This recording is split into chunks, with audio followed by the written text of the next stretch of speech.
Hi everybody, this is Mr. Zarzak, and in this screencast I'm going to talk about Coulomb's Law, which is what we use to quantify and perform calculations with the electrostatic force. So let's get right into it. So we've got this idea of charged particles. Okay, so like this charge is a property that is a predictor of behavior. That's being either attraction or repulsion. Okay, I'm sure you remember from earlier classes that if you have opposite charges, they're going to attract one another, like charges will repel. So if I have a proton and an electron, for example, they'll be attracted to one another, whereas if I have two protons or two electrons, they'll repel one another. Okay, so we can think about this as an attractive force. Okay, so if I just draw a little arrow here, all right, to represent the force of, say, the negative charge pulling on the positive charge, okay, well, all of our other physics is still in play here, all the other laws. So if the negative charge pulls the positive charge, all right, well, then the reaction is that the negative charge is going to be pulled back in the other direction by the positive charge with equal force but opposite directions. That's from Newton's third law. Okay. So now what happens if I take and, say, move the negative charge closer to the positive charge? Just like this, okay?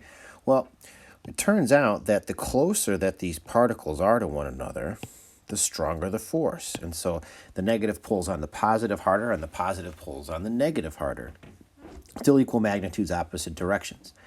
Now, we can kind of think about this conceptually. I'm sure all of you at some point have walked across some carpet wearing some socks and then touched a doorknob or a light switch and gotten a little shock, okay? Well, that really is a demonstration of that this force gets stronger the closer you get, all right? You're not going to get shocked, okay, reaching for the doorknob from across the room. You're going to get the shock when you get close, all right? The closer the charges are, the stronger that force gets, okay? Likewise, if I took and I moved them farther away, oops, come here, like this, okay, well, that force would get smaller, all right? And that happens on both sides. They're still going to pull on each other with equal forces in opposite directions, okay? What else can we do to change this amount of force? Well, something else we could do would be to have more charges. So like, let's say I could get two groupings of positive charges together like this, okay? Well, if one particle pulls, it gets pulled with a force like this, and subsequently pulls back on that negative charge. Okay, well, if I double the charges, that's going to cause that force to get twice as big, both over here and over here, all right? And the same thing would happen if I increased how many negative charges I had over here. If I get more of these, okay, well, then that's just going to make this attractive force even bigger. Okay, now I got my force arrows, they're crossing one another. Okay, so the more charges we get together, the stronger that these forces tend to be, okay? All of this can be put together in what we call Coulombs Law, okay, which is just a mathematical expression that allows us to describe all this stuff. And so we have this electrostatic force. A lot of times you'll see this written with a little subscript E to remind us that it's this electrostatic force, but that's Coulomb's Law. All right. In the law, there's this value here, this K. Oops, I meant to highlight that. Okay, that's a constant. That's called Coulomb's constant, which you'll see why that they chose K instead of C here in a second. All right. Each of these Q's is the amount of charge, okay, that's involved with the electrostatic force. Okay, and then that R squared is just the distance between the charges squared. Now, when we talk about the distance between the charges, if I back up here just a little bit, okay, we're talking about protons and electrons here, the things that have these charges, all right? Very often we model these as like little balls, okay, but they're really just little point charges, okay? So trying to think about them in terms of what shape they are really doesn't do us any good. Okay, so it's really, we talk about this R as the distance from the center of charge to the center of charge. Similar idea to the center of mass, okay, but whereas with the center of mass, we're really interested in the dimensions and the density. With the charge, just where is the charge, okay? If you look at the format of this equation, okay, it might remind you of something that we've dealt with before, and that's the law of universal gravitation. Okay, so we have this gravitational force where we have a constant times the product of two masses divided by the distance squared. Okay, well, we're really doing the same thing with Coulomb's law, except now we have a constant times the magnitude of the charges multiplied together divided by the distance squared. All right. These two things kind of go hand in hand, so I put together just a list of useful constants. Okay, these are values that you can pull out of your physics book. If you look up any of these online, I'm sure you can find measured values of these with more precision. However, when you're doing calculations, say like in WebAssign or something, these are the values that you should be using, okay, because these are the values that we pulled from the book, all right, and hence these are the values that the WebAssign questions are coded from. So you want to be careful with going with more precision than this. This is the way our things are calculated in WebAssign, so this is what you want to use. If you look up at the top here, you've got the charge on a proton and the charge on an electron. Notice that they have the same size magnitude charge. They just have opposite signs, positive for proton, negative for electron. And then the unit is what we call the Coulomb. Okay, come back to that in just a second. All right.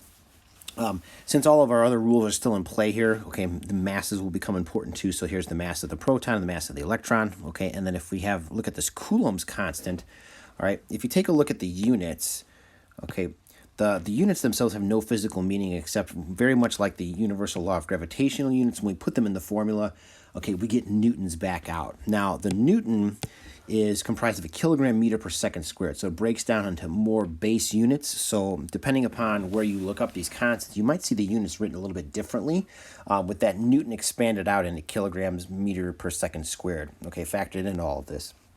When it comes to this C for Coulomb, all right, this is a brand new quantity for charge. That does not break down into anything, okay, more fundamental. The Coulomb itself is fundamental, okay, because this concept of charge is a fundamental property of some matter, okay? Now, not everything has this property of charge. Remember, like neutrons have no electrical charge, whereas protons and electrons do, okay? So this Coulomb gets its own quantity because it's something that is fundamental, a fundamental property of matter in nature, or at least some of it anyway. All right, so let's just jump in and start to use it. Let's say we have one single proton and one single electron, and we want to know the force on the electron, okay, when they're separated by 1 meter. Obviously, this picture is not to scale, all right? So the first thing I'm going to do when I'm going to look at this and say, all right, well, if I got a proton and an electron, okay, well, those are opposite charges, so there's going to be attractive force. So for this little electron here, that means it's just going to get pulled this way, okay, with some amount of force. We call that the electrostatic force, okay, which we calculate using Coulomb's law, all right? So the electrostatic force is just equal to this K, which is a constant, times Q1 times Q2, divided by the distance between them squared. Okay, now as far as which one is 1 and which one is 2, okay, that really does not matter. Okay, it's just arbitrary assignment. So I'm going to make the proton charge 1 and the electron charge 2, okay? As far as evaluating goes, okay, I could scroll back up to my list of constants, but I memorized these things. Okay, so I got 9 times 10 to the 9th. Okay, a very big number. Newton meters squared per Coulomb squared. All right, times Q1. That's my charge on my proton. So it's 1.6 times 10 to the negative 19th coulombs. All right, times Q2, which is my electron.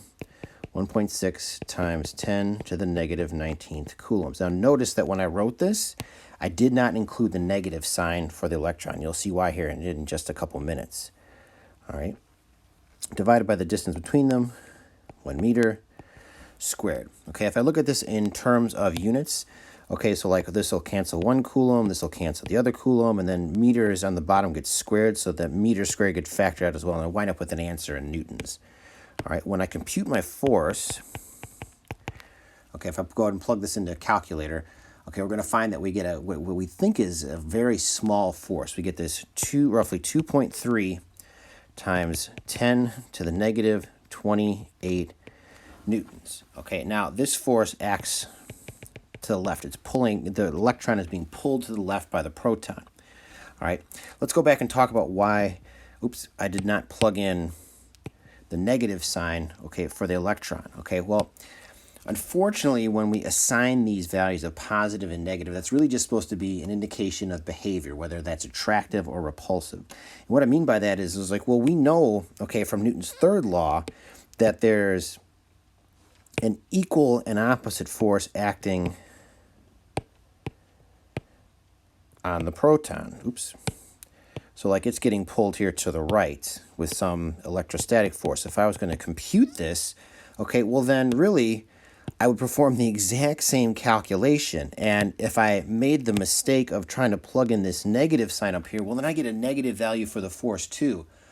And we would be falsely led into thinking that they would both be acting to the left or whichever direction we defined as the negative direction, okay, which we haven't even done that, okay. There's nothing on here that says, like, oh, we're going to make positive to the right or to the left, okay. And so when we're dealing with this, all right, you're only going to use the positives and the negatives to determine whether it's attraction or repulsion, okay, and then you just use opposites attract or like charges repel to figure out the direction of the force, all right. Since we now have the force, let's compute the acceleration of the electron, okay? And so we've still got Newton's second law, which says net force equals ma, okay? And so if this 2.3 that we computed times 10 to the negative 28th newtons is our net force, okay, and we know the mass of the electron, we can compute the acceleration. No problem. Just divide that mass into the force, all right? Now, some of you may be wondering, are there any other forces acting on the electron? We'll talk about that in a minute. Okay, so let's just bear with me here for a second. This 2.3 times 10 to the negative 28 newtons. Now, that's a really small number for force. Okay, that's 27 zeros after the decimal point before you get to that 2. Okay, but the mass of the electron, at least in terms of the number, is even smaller. 9.11 times 10 to the negative 31 kilograms. So that'd be 30 zeros after the decimal point before you got to that 9. Okay, and so when we compute this, look at this. The acceleration on the electron, even though that force is so small, okay, you get an acceleration of 253 meters per second squared. So like this itty-bitty little force that pulls the electron to the left here is going to cause it to accelerate at a rate of 253 meters per second squared. That's huge. That's over 20 times greater than the acceleration of gravity, because this electrostatic force, okay, is many, many orders of magnitude stronger than the gravitational force. So just hang on to that thought for a second. Okay, we'll come back to the gravity conversation in just a minute. All right. When you are determining the direction of the force, okay, you're going to use what you already know. Opposite charges attract, like charges repel, okay, and then you label those directions with arrows, with little force arrows, okay, because that's where you need to do your thinking. All right, after that, it's really just a matter of using Coulomb's law to calculate, all right? While we're calculating, all right, to just kind of summarize, all this stuff is happening to the left for the electron, okay? We get this little teeny tiny force that causes this huge acceleration all to the left. Now, if we were to really let this play out, okay, if we were to watch it happen, if we could somehow see these things, remember these things are really teeny tiny, okay, but what would we see happen? Well, we know what the electron's going to do. But what about the proton? Okay, well, we can use the same trick. We know the force is that same magnitude, okay, just opposite direction, all right? So using the same trick, Newton's second law, divide the mass into the force to get the acceleration, okay? When I write this force, I'm going to write this using now what we call engineering notation, just because I want you to be used to seeing both of these. So 2.3 e to the negative 28 newtons, that's the same as 2.3 times 10 to the negative 28th power newton, okay? Divided by the mass of the proton. So the mass of the proton is 1.67 times 10 to the negative 27 kilograms. So I could write that as E negative 27 kilograms. Now, of course, the mass of a proton is really, really small, but it's a lot bigger than the electron. The electron was on the order of 10 to the negative 31, whereas the proton is on the order of 10 to the negative 27. That's 10 to the fourth, okay, times bigger. So the proton is somewhere between 1,000 and 10,000 times more massive. And when I compute this, when I compute the acceleration of the proton, look at this value, I only get 0.138 meter per second squared. Okay, that's really small, this little 0.138 meters per second squared. That would be to the right, of course. Okay, and so if I really let this play out, if I let the proton and the electron go, what would I see happen? Well, I'd see this little electron go bloop, okay, and just accelerate towards that proton and get there before the proton really even has a chance to move at all, okay, because the difference in the acceleration is just so huge. I'm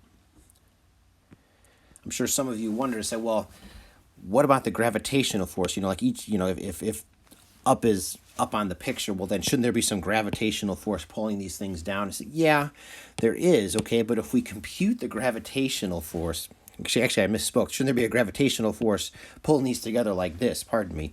Okay, and the answer is yes, there is. But now look at this. If I tried to compute the gravitational force between these two using Newton's law of universal gravitation, look at what I get. Okay, so big G, that's the universal gravitational constant. That's 6.67 times 10 to the negative 11th Newton meter squared per kilogram squared. Okay, times the mass of the proton, which was at 1.67 times 10 to the negative 27th kilograms, times the mass of the electron, so it's 9.11 times 10 to the negative 31 kilograms. Okay, and I just had these initially set 1 meter apart, so at least the denominator is simple to work with. Okay, if I go and I plug this into my calculator, okay, the value that I'm going to get is ridiculously small. It's approximately 1.0 times 10 to the negative 67th newtons. Okay, that's 0.0660 zeros before you get to a value. Okay, I mean that's number is beyond measuring. Okay, that number is zero. That gravity force is so small, and in fact, if I compare just order of magnitude, okay, 10 to the negative 28th is really small, but it's almost 40 orders of magnitude bigger than the gravitational force. All right, and so you're going to see that when we're performing calculations with the electrostatic force, we almost never factor in the gravitational force because proportionally it's just too small. All right, if we compare Newton's universal gravitational constant, we got a number on the order of 10 to the negative 11th versus Coulomb's constant is an order on 10 to the 9th. Okay, Coulomb's constant is roughly 9 billion. All right. And so when we talk about the electrostatic force, we say that it is just ridiculously stronger than the gravitational force. And yet it's weird because we've got solar system that's dominated by gravity and galaxy dominated by gravity. Okay, well, why does gravity seem to be this dominant force in the universe? Well, when's the last time you saw a planet made out of electrons? Okay, it takes a lot of energy to collect these charges. All right, how we do that, that's a conversation for a different video. The one last thing I wanted to talk about, though, was this unit of the Coulomb, okay, named after this scientist named Coulomb. Coulomb's law was worked out before we knew the fundamental charges on the proton or the electron. Okay, that didn't come till much, much later. It was worked out by a man called Millikan, who was the first American to win the Nobel Prize in physics. He was a professor at Caltech.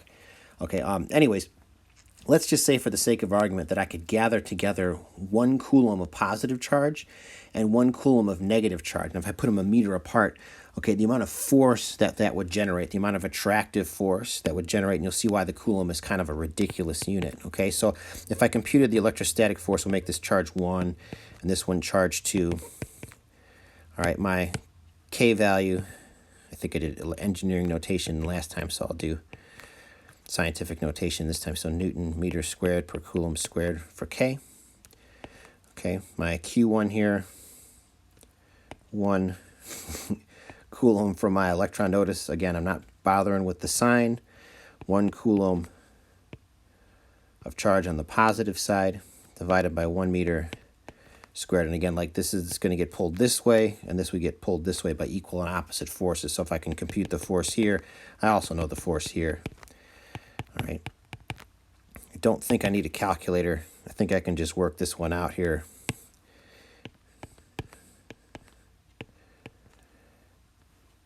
I get 9 times 10 to the 9th newtons of force. That's 9 billion, guys. Okay, 9 billion newtons of force. Remember, force of gravity is also known as weight. Okay, well, if I think about this in terms of how much weight I could pick up with this,